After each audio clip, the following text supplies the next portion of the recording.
Sunday ছুটিটা পেলে মাথায় ভীষণ টেনশান থাকে, কোথায় ঘুরতে যাব কোথায় ঘুরতে যাব। তাই ভাবলাম একটু চলে যাই দক্ষিণেশ্বর। তো দক্ষিণেশ্বর ঘুরতে গিয়েই এই হচ্ছে দক্ষিণেশ্বরের এন্ট্রি পথ। তো ভেতরে তো একদমই ক্যামেরা করতে দেয় না, মোটামুটি আমাদের কাউকেই দেয় না, মানে কোনো অ্যালাউ নেই ক্যামেরার।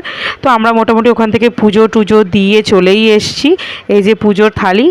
তারপরে আমরা ভাবলাম যেহেতু দক্ষিণেশ্বর এসছি একটু বেলুড় যাব না, মানে একসাথে রথ দেখা কলা বেচা দুটোই আর কি করে নিতে চেয়েছিলাম। তারপর ভাবলাম যে না, একটু বেলুড় ঘুরেই আসা যাক, সময়টাও কেটে যাবে। আর বেলুড় মঠ যেতে তো ভীষণ ভালো লাগে, এত সুন্দর শান্ত একটা এলাকা, মনটা আলাদা একটা শান্তি হয়ে যায়। দক্ষিণেশ্বরের পুজোটাও হয়ে গেল আর শান্তিটাও। এরপরেই এরা তুলছিল একটু ছবি টবি, এবার কি করবে, ক্যামেরা ট্যামেরা এনেছে, একটু ছবি তো একটু তুলতেই হবে পোজ দিয়ে। কিন্তু তারপরে এই দুই পাগলের আগমনে মোটামুটি সে কি ঝামেলা যাকে বলে। এরা ভাবলো হয়তো দক্ষিণেশ্বরে শুটিং ফুটিং চলছে, তাই এরা এসে বলছে যে আমাদেরকে অন্তত ছবি টবি তুলে দাও, একটা মারপিটের সিন করছি, মজার সিন করছি, যাতে তোমাদের সাউথের ফিল্মের মতন লাগে ফিল্মটা। আমি অনেক বোঝানোর চেষ্টা করেছি এখানে কোনো শুটিং চলছে না ভাই, তোমরা যাও এখান থেকে। কিন্তু ওরা মোটামুটি যাবে না, হাতে পায়ে ধরছিল। তারপর ওদের কিছু একটু ভিডিও টিডিও করে ওদেরকে আনন্দ দিয়ে চলে এলাম। তারপর রওনা দিয়ে দিয়েছিলাম বেলুড় মঠ যাওয়ার জন্য। তো বেলুড় মঠ যাওয়ার জন্য গাড়িটা দক্ষিণেশ্বরেই পার্ক করে দিয়ে ভাবলাম বরঞ্চ এখান থেকে হেঁটে লঞ্চ ধরে চলে যাই, কারণ বেকার গাড়ি নিয়ে যাওয়াটাও আর একটা বিরক্তকর জিনিস। তো সেই কারণের জন্যই আমরা লঞ্চ ধরে একদম সে ঠান্ডা ঠান্ডা হাওয়া খেতে খেতে গঙ্গার ধার দিয়ে চলে গেলাম। সে কি আনন্দ! আমার কিন্তু বেলুড় মঠের দিকটা এলেই মনে পড়ে যায় বাপের বাড়ির কথা, কারণ কিছুটা গেলেই আমার বাপের বাড়ি ভদ্রেশ্বর। এটা একটা বেশ দুঃখ দুঃখ লাগে, তবে আনন্দও লাগে। আমি একটু বাপের বাড়ির গা ঘেঁষেই ঘুরে টুরে চলে যাচ্ছি। তবে ওয়েদারটা দারুণ ছিল, আর লঞ্চটা তো একদম ফাঁকা ছিল, আমাদেরকেই দায়িত্ব নিয়ে যাচ্ছিল। তারপরেই আমরা বেলুড় মঠে পা দিয়ে দিয়েছিলাম।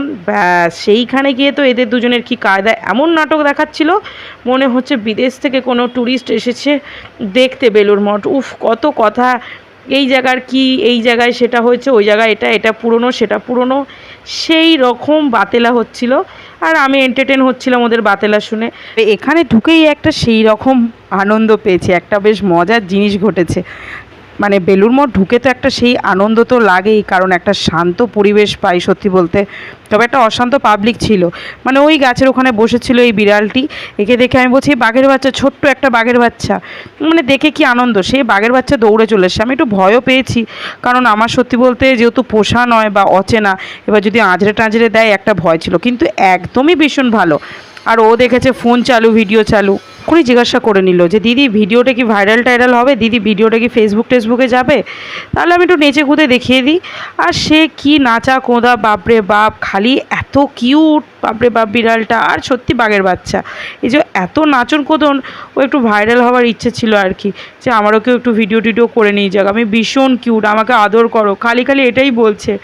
আর উফ বাপরে বাপ, আমি যা চটকাচটকি করেছি ওকে নিয়ে কি বলবো, কারণ এখন সবাই বোঝে, কুকুর বিড়াল ছাগল সবাই, মানুষ সবাই বোঝে যে একটা ভিডিও চললে একটা ফটো উঠলে একটু বেশ আনন্দই হবে মোটামুটি।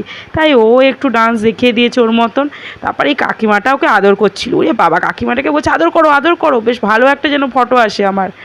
সেই একটা আনন্দ পেয়েছি আমি ওকে নিয়ে, একটু নাচন কোদন করে চলে এলাম ওকে নিয়ে। পরে ওখান থেকে বেরিয়ে একটু খাওয়া দাওয়া করে নিলাম। তারপর আমরা গাড়ি নিয়ে চলে এলাম আবার বাড়ি, কারণ ফিরতে হবে।